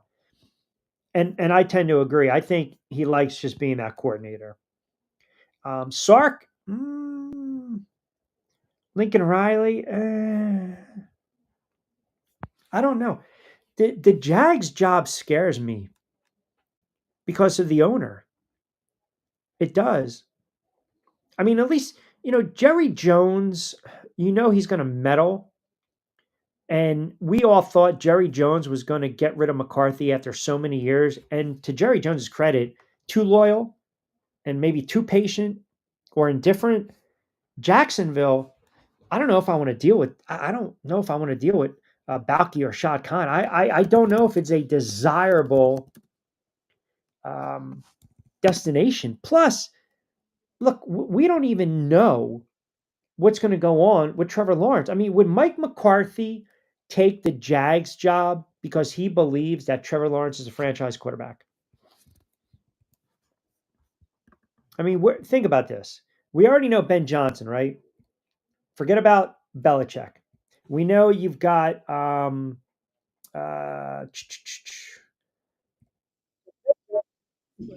when you broke it down, we odds wise, we knew he was going to be the landing spot for the Bears at minus 200. Flores is out there. Brady's out there. Mike Kafka's out there. Pete Carroll's name is floating about. What if Pete Carroll decides he wants to coach? Would Pete Carroll go to New Orleans? Would Pete Carroll go to Jacksonville? Would Pete Carroll go to Vegas? Which open position is the best? I'd say it's Vegas. Need a quarterback. Like, what are the parameters here? What are we looking at? Because it's Brady, Mark Davis, and Seymour, the brain trust. Got to have a quarterback in place. I think that weighs into, like, Ben Johnson, Chicago is appealing because he has a young quarterback to work with. Does Mike McCarthy want to start over? Does Pete Carroll? Pete Carroll, I can see in Vegas. I can see Pete Carroll in Vegas. The Saints, I just don't know if I want anything to do with the Saints, man.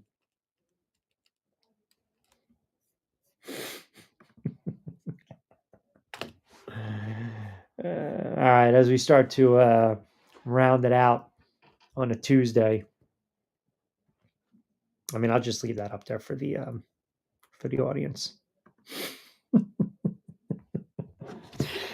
Tomorrow, we will obviously keep diving into Championship Sunday. Do a little NBA talk too. I want to get into NBA.